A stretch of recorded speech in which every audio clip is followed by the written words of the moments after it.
ఈరోజు మన hot topic OTT. OTT గురించి మనం చాలా సార్లు మాట్లాడుకున్నాం. ఇక ముందు కూడా చాలా సార్లు మాట్లాడుకుంటాం. ఎందుకంటే ఓటీటీ యొక్క ప్రభావం చిత్రసీమ మీద ఆ స్థాయిలో ఉంది. ఇదివరకు ఓటీటీని కల్పతరువుగా భావించేవాళ్ళు. ఓటీటీ కోసమే సినిమాలు తీసిన నిర్మాతలున్నారు. ఓటీటీ రేట్లతో టేబుల్ ప్రాఫిట్ సంపాదించుకున్న నిర్మాతలున్నారు. కానీ ఈరోజు పరిస్థితులు మారిపోయాయి.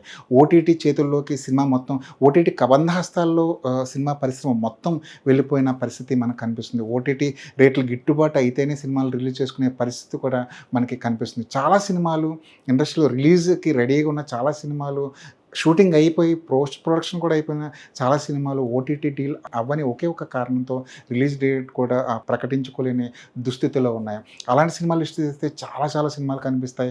పెద్ద సినిమాలు, మీడియం రేంజ్ సినిమాలు, చిన్న సినిమాలు ఇలా వందల కొద్ది సినిమాలు ఓటీటీ రేట్స్ మీద ఆధారపడిపోయి రిలీజ్ డేట్ అనౌన్స్ చేసుకోలేని పరిస్థితి కనిపిస్తుంది. ముఖ్యంగా మెగాస్టార్ చిరంజీవి నటించిన 'విశ్వంభర' గురించి మనం మాట్లాడుకోవాల్సి వస్తే ఈ సినిమా పూర్తయిపోయి చాలా కాలమైంది. అయితే రిలీజ్ డేట్ అనౌన్స్ చేయడానికి నిర్మాత సంస్థ ఇస్తున్నారు. దానికి కారణం ఓటీటీ డీల్ ఇప్పటివరకు అవ్వకపోవడమే. 'వృషకర్మ' సినిమా తీసుకోండి, 'స్వయంభూ' సినిమా తీసుకోండి, ఇలాంటి పెద్ద పెద్ద సినిమాలన్నీ ఓటీటీ డీల్స్ అవ్వకపోవడానికి కారణం చాలా చాలా కనిపిస్తాయి. ఓటీటీ డీల్స్ అవ్వకపోవడం వల్లే రిలీజ్ డేట్ ఇంకా ప్రకటించుకోలేని పరిస్థితిలో ఆయా సినిమాలున్నాయి. అలా అని ఓటీటీలు సినిమాలు కొనడం లేదా అంటే ఆ కోణంలోంచి ఆలోచిస్తే ఓటీటీలు కూడా సినిమాలు కొంటున్నాయి. కానీ కొన్ని సినిమాలను పక్కన పెడుతున్నాయి. ఓటీటీలకు కూడా స్టఫ్ కావాలి. ప్రతి వారం ఏదో ఒక కొత్త సినిమాని చూపించుకోలేకపోతే ఓటీటీ సబ్స్క్రిప్షన్ అనేది పెరగని పరిస్థితి కనిపిస్తుంది. అటువైపు ఓటీటీలకు సినిమా కావాలి, ఇటువైపు సినిమాలకి ఓటీటీలు కావాలి. కానీ ఈ రెండిటి మధ్య ఉన్న ఆ బ్రిడ్జ్ అనేది సానుకూలంగా లేదు. చాలా సినిమాలు ఓటీటీలు అవ్వని పరిస్థితుల్లో రిలీజ్ డేట్ కూడా అనౌన్స్ చేసుకోలేని దుస్థితిలో కనిపిస్తున్నాయి. ఓటీటీలు సినిమాలు కొంటున్నాయి. కానీ వాటికి కూడా కొన్ని షరతులు ఉన్నాయి. అన్ని సినిమాలని ఏ సినిమాని పడితే ఆ సినిమాని ఓటీటీ కొనడం లేదు. సినిమాని చూసి కొనడం అనేది ఓటీటీ కొత్తగా అలవరుచుకున్న ఒక రూల్, కొత్తగా పెట్టుకున్న ఒక నిబంధనలా కనిపిస్తుంది. ఏ సినిమా అయినా, ఎంత పెద్ద సినిమా అయినా సరే ఓటీటీ సంస్థలు కొనాలంటే ముందు సినిమాని చూస్తున్నాయి. సినిమా చూసిన తర్వాత ఆ సినిమా స్థాయిని బట్టి ఆ రేట్ అనేది ఫిక్స్ చేస్తున్నాయి. అలా సినిమాని చూపించుకున్న ధైర్యం ఏ నిర్మాతకైనా ఉండుంటే వాళ్ళు ఈజీగా ఓటీటీ డీల్ క్లోజ్ చేసుకుంటున్నారు. ఇటీవల 'నాగబంధం' అనే సినిమా ఉంది. ఆ 'నాగబంధం' అనే సినిమాలో విరాట్ కర్ణ అనే హీరో ఉన్నాడు. 'పెదకాపు' సినిమాతో విరాట్ కర్ణ ఇండస్ట్రీకి పరిచయం అయ్యాడు. ఆ సినిమా డిజాస్టర్ అయింది. అయినా సరే ఆ సినిమా ఇప్పుడు 27 కోట్లకు అమెజాన్ సంస్థ ఓటీటీ డీల్‌ని క్లోజ్ చేసుకుంది. ఇలాంటి ఒక పరిస్థితుల్లో కూడా ఇంత ఓటీటీలు ముందుకు రావడం లేదు, ఓటీటీలు సినిమాలు కొనట్లేదు అనుకునే పరిస్థితుల్లో కూడా విరాట్ కర్ణ అనే ఒక హీరోకి 27 కోట్లు పెట్టి ఒక ఓటీటీ సంస్థ ముందుకొచ్చి ఆ సినిమాను కొందంటే చాలా చాలా ఆశ్చర్యకరమైన విషయం. వాళ్ళు ఫుటేజ్ చూసి అన్ని రకాలుగా సంతృప్తికరంగా ఉన్నప్పుడు ఆ సినిమాను కొనడానికి వాళ్ళు ఉత్సాహం చూపిస్తున్నారు.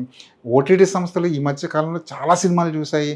చాలా సినిమాలు చూసి వాటిని రిజెక్ట్ చేసాయి కొనడానికి.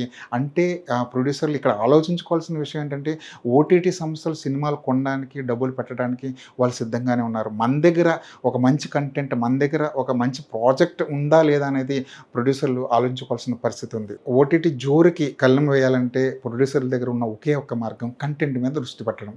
కాంబినేషన్లు నమ్ముకునో, లేదంటే ఇమేజ్‌ని నమ్ముకునో, లేదంటే వాళ్ళ మార్కెట్‌ని నమ్ముకునో సినిమాలు తీయడం కాకుండా కంటెంట్‌ని నమ్ముకుని సినిమాలు తీసుకునే పరిస్థితిలో ప్రొడ్యూసర్లు, దర్శకులు గనక ఉండుంటే వాళ్ళకి ఓటీటీ డీల్ ఈజీగా క్లోజ్ అవుతుంది. అనిల్ రావిపూడిని తీసుకోండి. అనిల్ రావిపూడి సినిమా అంటేనే ఓటీటీకి హాట్ కేక్‌లా కనిపిస్తుంది. ఆయన సినిమా త్వరలో 2027 సంక్రాంతికి రాబోతుంది. వెంకటేష్, కళ్యాణరాములు హీరోగా నటిస్తున్న ఈ సినిమా ఇప్పటివరకు సెట్స్ మీదకి వెళ్ళలేదు. ఇప్పటివరకు అసలు ఈ సినిమా టైటిల్ ఏంటనేది కూడా అనౌన్స్ చేయలేదు. కానీ ఈ సినిమా ముందస్తుగానే ఓటీటీ డీల్‌ని క్లోజ్ చేసుకుంది. దానికి కారణం అనిల్ రావిపూడి మీద ఓటీటీ సంస్థలకున్న నమ్మకం. 'స్పిరిట్' అనే సినిమా తీసుకోండి. 'స్పిరిట్' అనే సినిమా కూడా ఇప్పటివరకు దానికి సంబంధించిన గ్లింప్స్ ఏమాత్రం బయటికి రాలేదు.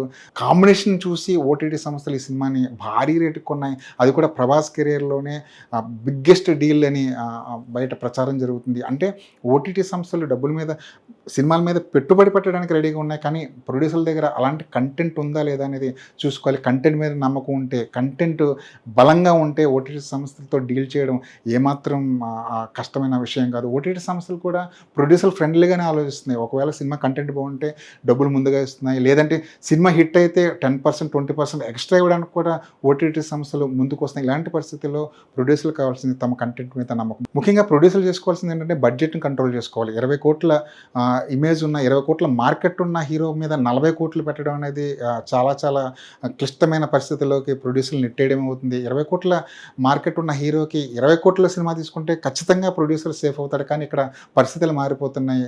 హీరోలు ఇమేజ్‌ని పెంచుకోవాలన్న ఉద్దేశంతోనో, లేదంటే తమ మార్కెట్‌ని పెంచుకున్న ఉద్దేశంతోనో, లేదంటే భారీ సెటప్‌లతో సినిమాలు తీయాలన్న ఉద్దేశంతోనో పాన్ ఇండియా అనే ఒక బ్యాగ్‌ని ఆ భుజాల మీద ఏసుకోవాల్సిన ఆ పరిస్థితుల్లో సినిమా మీద విపరీతంగా బడ్జెట్ పెట్టడం వల్ల దానికి తగ్గట్టుగా ఓటీటీ సంస్థలు డబ్బులు ఇవ్వడానికి రెడీగా లేని పరిస్థితుల్లో సినిమాని రిలీజ్ చేసుకోవాలా, లేదంటే తమ దగ్గర ఉంచుకోవాలన్న క్లిష్ట పరిస్థితుల్లో ప్రొడ్యూసర్లు ఆలోచిస్తున్నారు. ఓటీటీలు మా సినిమాను కొనవు, ఓటీటీల నుంచి మనకి రూపాయి కూడా రాదు అన్న ధైర్యంతో, లేదంటే ఓటీటీ మీద నమ్మకం లేకుండానే సినిమాలు తీసుకుని థియేట్రికల్ రైట్స్ మీద నమ్మకంతో సినిమాలు తీసుకునే పరిస్థితి ప్రొడ్యూసర్లు ఉంటే ఖచ్చితంగా వాళ్ళు ఓటీటీ గురించి ఆలోచించాల్సిన అవసరం ఉండదు. ఓటీటీలు దిగి రావాలంటే ఖచ్చితంగా మంచి ప్రాజెక్ట్ ఉండాలి మన దగ్గర. సినిమా హిట్ అయిన తర్వాత ఇప్పుడు గేమ్ అంతా ప్రొడ్యూసర్ల చేతిలో ఉంటుంది. ఒక సినిమా హిట్ అయితే ఓటీటీలు ఇచ్చే రేటు చాలా విభిన్నంగా ఉంటుంది. ఒక చిన్న సినిమా బాక్స్ ఆఫీస్ దగ్గర హిట్ అయిందంటే ఓటీటీలు ఆ సినిమాకి సంబంధించి బడ్జెట్‌కి డబుల్, ట్రిపుల్ ఇవ్వడానికి కూడా రెడీ అవుతున్నాయి. ఈ మధ్య మనం చాలా సినిమాలు చూసాం. ఒక చిన్న సినిమా ఓటీటీలు కొనడానికి నిరాకరించిన ఒక సినిమా బాక్స్ ఆఫీస్ దగ్గర మంచి రిజల్ట్ తెచ్చుకుంటే గనక రిలీజ్ అయిన తర్వాత బడ్జెట్‌కి 2 రెట్లు, 3 రెట్లు ఇచ్చి మరీ సినిమాని కొనే పరిస్థితిలో ఉంది. సినిమా మీద మీకు నమ్మకం ఉంటే, సినిమా మీద ప్రొడ్యూసర్లు గట్టిగా కాన్ఫిడెన్స్‌గా ఉంటే, ఓటీటీలు కొనకపోయినా మా సినిమా పర్వాలేదని చెప్పి రిలీజ్ తర్వాత ఓటీటీలతో బేరాలు పెట్టుకుంటే మాత్రం ప్రొడ్యూసర్లు మంచి అమౌంట్‌ని గిట్టుబాటు అయ్యే ఛాన్స్ ఉంది. పైగా 4 వారాలు, 8 వారాల నిబంధన కూడా ఓటీటీలు గట్టిగా పరిశీలిస్తున్నాయి. 4 వారాలు సినిమా చేయడానికి, 4 వారాల లోపు సినిమాని రిలీజ్ చేయడానికి ఓటీటీలు ఉత్సాహం చూపిస్తున్నాయి. 8 వారాల గడువు అనేది విధిస్తే మాత్రం ఓటీటీలు పట్టే పరిస్థితి ఉంది. సినిమా హిట్ అయితే 4 వారాలకి రిలీజ్ చేసిన ఓటీటీలో 8 వారాలకి రిలీజ్ చేసిన ఆ క్రేజ్ ఎక్కడికి పోదు. కానీ సినిమా ఫ్లాప్ అయితే 8 వారాలకి సినిమా తన దగ్గర స్టేల్ చేసుకునే పరిస్థితి ఓటీటీ సంస్థల దగ్గర లేదు. ఒక ఫ్లాప్ అయిన సినిమాని 8 వారాల తర్వాత ఎందుకు ఓటీటీలో ఆడియన్స్ చూస్తాడు? ఇది ఓటీటీ సంస్థలు అడుగుతున్న లాజిక్. సో, సినిమా హిట్ అయితే గేమ్ అంతా ప్రొడ్యూసర్ల చేతిలో ఉంటుంది. సినిమా ఫ్లాప్ అయితే మాత్రం గేమ్ అంతా ఓటీటీ సంస్థల చేతుల్లోకి వెళ్ళిపోతుంది. ఓటీటీలు లేవు, ఓటీటీలోంచి నయా పైసా మనకి వెనక్కి రాదు అన్న నమ్మకంతో ఎవరైనా సినిమాలు తీస్తే తప్ప ఓటీటీల యొక్క ఆధిపత్యాన్ని దాటుకుని బయటకొచ్చే పరిస్థితి కనిపించట్లేదు. ఇది ఈరోజు హాట్ టాపిక్. ఓటీటీ సంస్థలు ఎలా కబంధ హస్తాల్లోకి తెలుగు చిత్రసీమను కానీ, యావత్ చిత్రసీమను కానీ ఎలా కబంధ హస్తాల్లో తీసుకుంటున్నాయన్నది దాని మీద విస్తృతంగా చర్చ జరుగుతుంది.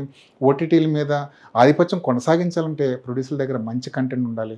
దీనికి మించిన రాజమార్గం లేనేలేదు. ఇది ఈరోజు హాట్ టాపిక్. మళ్ళీ మరో వీడియోతో మళ్ళీ కలుసుకుందాం. Stay tune to Telugu 360.